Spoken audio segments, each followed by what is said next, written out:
Blood glucose estimation by GOD POD method. पहले पढ़ लीजिए, उसके बाद बात करते हैं हम लोग कि बॉडी में जो ग्लूकोज होता है यानी कि जो शुगर हो जाए ना, सुने होंगे ना आप लोग कि किसी एक फलाने व्यक्ति को शुगर हो गया। शुगर हो गया का मतलब उसके बॉडी में जो है कि ब्लड ग्लूकोज हो गया, ठीक है ना। ग्लूकोज को ही हम लोग नॉर्मली एक सिंपल लहजे में हम लोग शुगर बोलते हैं, शुगर पेशेंट बोलते हैं ना, यानी कि उसका क्या हो गया, ग्लूकोज लेवल हाई हो गया है, यानी कि नॉर्मल लेवल से बढ़ गया है।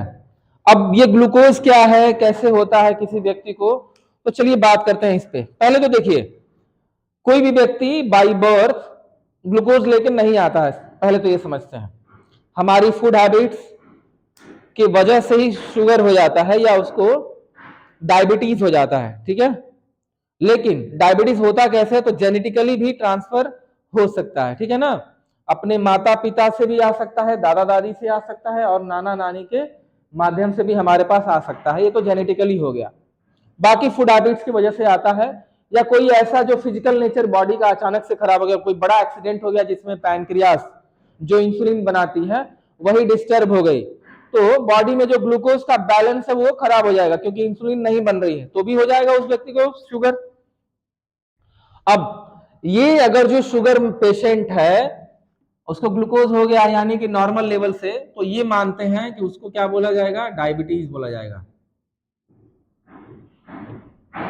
डायबिटीज का मतलब है हायर देन नॉर्मल।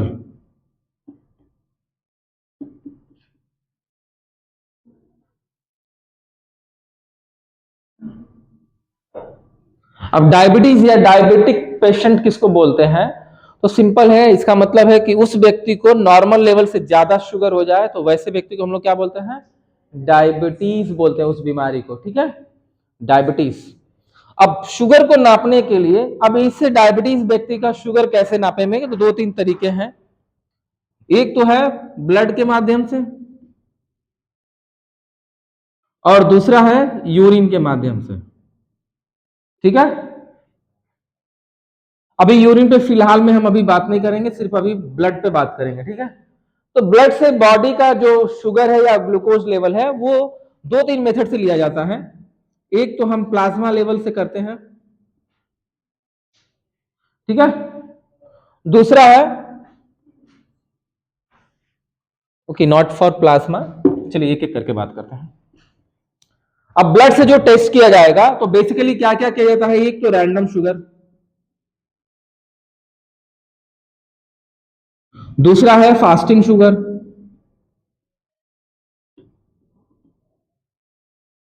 तीसरा है पोस्ट पैरांडियल या पीपी, ठीक है। इसके अलावा और भी आते हैं, ग्लूकोज टॉलरेंस टेस्ट आता है, वो भी बिल्कुल ऐसे ही होता है। इसके अलावा एक और है ब्लड में HbA1c, HbA1c टेस्ट होता है। और भी एक दो मेथड्स हैं जिसके बारे में जिक्र नहीं कर रहा हूं। आज की डेट में सबसे ज्यादा होने वाले यही टेस्ट हैं जो एक व्यक्ति का ग्लूकोज लेवल पता करने में हेल्प करता है। रैंडम का मतलब है कभी भी लिया गया हो, एनी टाइम, ठीक है। फास्टिंग का मतलब है 8 आवर्स का कम से कम जो है कि फास्टिंग होना चाहिए, ठीक है। पोस्ट पेरेंडियल 2 आवर्स का आफ्टर मील, खाना खाने के 2 घंटे के बाद। ये भी है ग्लूकोज देने के ठीक after glucose administration, glucose administration.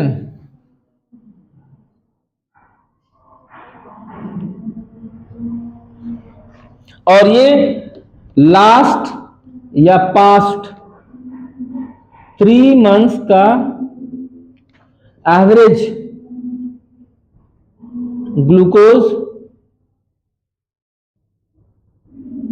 Level, ठीक है, यहां तक सबको क्लियर है। तो बेसिकली ये कुछ मिनिमम टेस्ट हैं जो आज के डेट में सबसे ज्यादा होते हैं, या यूं कह लें कि कॉमनली टेस्ट हैं। ग्लूकोज टेस्ट, ठीक है। अब रैंडम का मतलब है कभी भी सैंपल लिया जा सकता है, कभी भी टेस्ट किया जा सकता है। फास्टिंग के केस में 8 घंटे का कम से कम फास्टिंग होना चाहिए। पोस्ट पेरेंडियल में खाना खा लिया हो तो 2 घंटे के बाद करा सकते हैं। एक है ग्लूकोज टॉलरेंस टेस्ट, ये भी 2 घंटे के बाद कराया जा सकता है। और HbA1c टेस्ट कभी भी करा सकते हैं। ये क्या बताता है? पिछले 3 महीने का एवरेज ब्लड शुगर बताता है, ठीक है ना। यहां तक सबको क्लियर है? यानी कि हमारे पास इतने टाइप के मेथड्स हैं जिससे आप शुगर का टेस्ट कर सकते हो किसी भी व्यक्ति का, ठीक है। ये सब क्लियर है? और अब ये जितने भी टेस्ट लगते हैं, यहां पर दिया है जीओडी पीओडी मेथड, तो यहां तक होने वाले ये अप टू दिस, ये जितने भी होंगे ये किससे लगेंगे? GOD POD method. इसका फुल फॉर्म हम सब कुछ बताएंगे। यानी कि ये 3-4 जो टेस्ट है इसको लगाना होगा तो कौन सा मेथड यूज करेंगे? जीओडी पीओडी मेथड यूज करेंगे। बाकी इसके लिए अलग से एक मेथड है, ठीक है। लेकिन ये सभी के सभी किसके लिए है? शुगर टेस्ट करने के लिए, है ना, बॉडी का ग्लूकोज लेवल जानने के लिए है। अब इसमें मेथड्स पे न जाकर के पहले इस पे क्लियर कर लेते हैं नॉर्मल रेंज को लेकर के। देखिए ये क्या है, रैंडम है तो आपका कम से कम 120 से लेकर के 140 है, ठीक है, या कहीं कहीं ना 100 से है ये, ठीक है। और फास्टिंग होता है 75 से लेकर के 100 तक।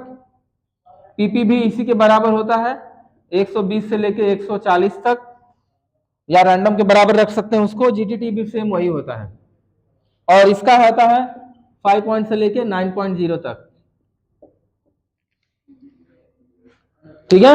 HbA1c बस इतना पहले जान लीजिए, आगे हम लोग बात करेंगे इस पे कैसे क्या होता है, कौन सा सैंपल कैसे लिया जाएगा, फिर हम लोग पूरा कलेक्शन का प्रोसीजर सीखेंगे, फिर ये टेस्ट कैसे लगेगा, इसका क्या प्रोसीजर, पहले क्या क्या केमिकल चाहिए होगा, ये सब हम लोग पढ़ेंगे अगली क्लास में, ठीक है। इतना तक बस पहले नोट कर लीजिएगा, अगले दिन बाकी पढ़ा देंगे।